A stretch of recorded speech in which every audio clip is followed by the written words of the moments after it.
warahmatullahi wabarakatuh. Alhamdulillahilladzi amarona bi ta'atih wa jazarona an maksiatih. Wassalatu wassalamu ala nabiyyih Muhammadin sallallahu alaihi wasallam wa ala alihi. Amma ba'du. Faqala nabiyyu sallallahu alaihi wasallam afdhalul a'mali ilallahi as-salatu fi awwali waqtiha. Alhamdulillah wa syukrillah, kita bisa dipertemukan kembali lewat tausiah yang dikirim melalui channel Rahmatul Ummah, dan kami haturkan banyak terima kasih kepada seluruh lapisan masyarakat yang telah mendukung dengan cara menekan like, subscribe, dan menekan lonceng. Mudah-mudahan dukungan Anda kepada channel Rahmatul Ummah menjadi salah satu tambah nilai kebaikan. Amin ya Allah ya Rabbal Alamin. Selanjutnya, dalam hal ini bahasan saya kali ini yang diambil dari kitab Ruhul Bayan juz kedua, bahwa yang namanya pahala amal ini bisa berlipat ganda karena disebabkan dengan beberapa faktor. Pahala ibadah kita bisa berlipat ganda pahalanya apabila bertepatan dengan waktu. Pahala ibadah kita bisa berlipat ganda apabila bertepatan dengan tempat. Pahala ibadah kita bisa berlipat ganda apabila melihat kondisi.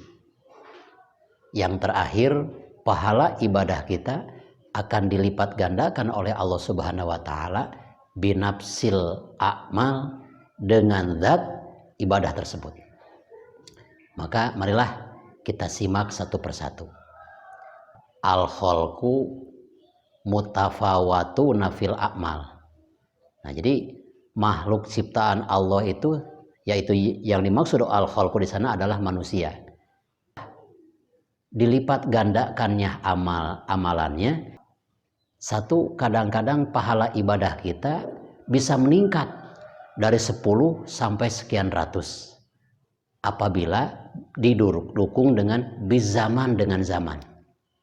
Salah satu contoh, apakah betul masalah waktu itu bisa menambah pahala kita?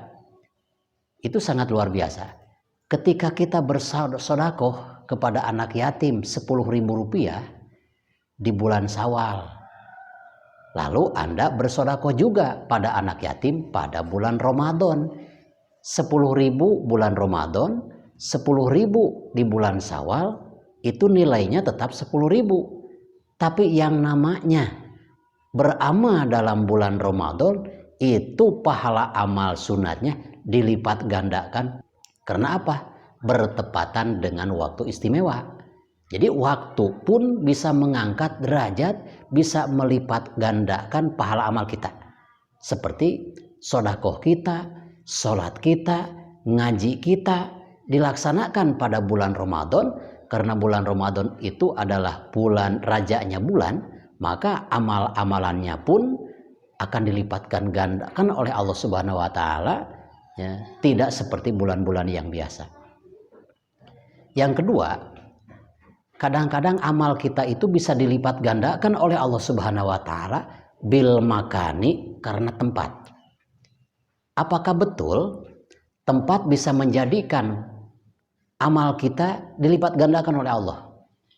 Itu sungguh luar biasa. Contoh, kalau kita sembahyang zuhur di Indonesia 4 rakaat, lalu kita ketika umroh ataupun beribadah haji melaksanakan sholat zuhur 4 rakaat juga, tapi dilakukan di Baitullah, di hadapan Ka'bah. Di Indonesia 4 rakaat, di Mekah pun 4 rakaat, tapi nilai pahalanya beda. Karena apa? Tempat yang bisa membedakan. Kalau kita misalkan sholat di masjid biasa, di luar Masjidil Haram, di luar Masjid Nabawi, di luar Masjidil Aqsa, pahalanya minimalnya 4 rakaat dibalas 1 rakaat 10. Berarti 4 rakaat sama dengan 40 kebaikannya pahalanya. Kalau di Masjidil Haram, di Masjid Nabawi, itu 1 rakaat bisa dibalas oleh Allah Subhanahu wa taala 1 rakaat sama halnya bersembahyang 100.000 rakaat. Karena apa? Yang membedakan adalah kualitas tempatnya. Karena Masjidil Haram adalah tempat yang paling suci di hadapan Allah Subhanahu wa taala. Yang ketiga, kadang-kadang pahala amal kita itu bisa dilipat gandakan oleh Allah Subhanahu wa taala bil ahwal, dengan sistem pelaksanaannya. Mana contohnya? As-sholatu bil jamaah afdolu minas sholatil munfarid. Si A sembahyang duhur 4 rakaat, si B sholat duhur juga 4 rakaat. Tapi si A ini melaksanakan sholat duhurnya diberjamaahkan. Kalau si B sholat duhurnya sendiri di rumah lagi, maka kualitasnya beda. Antara sholat duhur 4 rakaat memang sama, tapi ini mah dilaksanakan dengan berjamaah, si B mah sholat duhurnya sendiri di rumah lagi. Kenapa? Si A itu bisa mencapai derajat 27 derajat dilipat gandakan oleh Allah Subhanahu wa taala derajat sholat berjamaah dibandingkan dengan sholat sendiri. Karena apa? Ada nilai kebersamaan. Ya, maka sholatul jamaati afdolu min sholatil fardi. Sholat berjamaah itu lebih istimewa daripada sholat sendiri. Yang keempat, ya, binafsil akmal. Kadang-kadang pahala ibadah kita itu bisa dilipat gandakan oleh Allah Subhanahu wa taala kalau memang pekerjaan tersebut istimewa kalau dibandingkan dengan pekerjaan yang lain. Contoh, as-sholatu afdolu min imatotil ada. Nah, ada misalkan 2 orang dalam satu waktu itu, misalkan si ini pada jam 8 pagi misalkan, ketika matahari sudah naik, si ini sholat duha 2 rakaat. Ada lagi yang satu lagi tidak sholat duha, tapi membuang sampah, membuang misalkan cucuk, membuang paku, membuang beling supaya tidak keinjak oleh orang lain. Mana yang lebih hebat pahalanya? Itu pahala sholat sunat duha lebih besar daripada membuang sampah di jalanan. Karena apa? Kan sholat itu ibadah yang paling istimewa. Kewajibannya adalah yang paling istimewa dari berbagai kewajiban.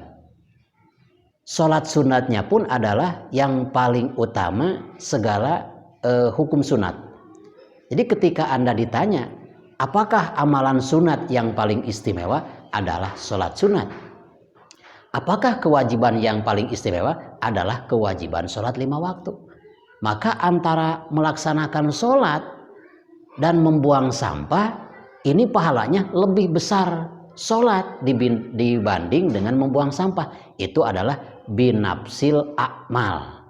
Jadi yang bisa meningkatkan semakin banyaknya pahala ibadah kita tergantung daripada nilai ibadah tersebut. Jadi sholat lebih istimewa daripada membuang sampah.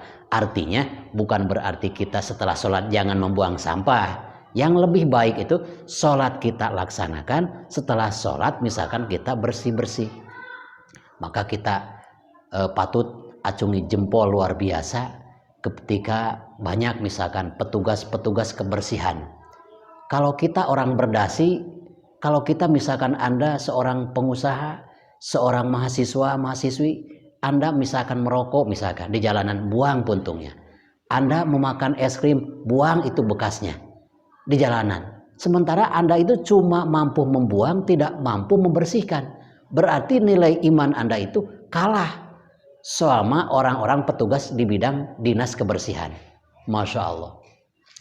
Tanpa ada orang-orang yang ditugaskan oleh pemerintah, mungkin kota-kota kita akan kumuh dan banyak sampahnya. Maka istilahnya lebih baik sholat, setelah sholat baru kita melaksanakan ibadah yang lain.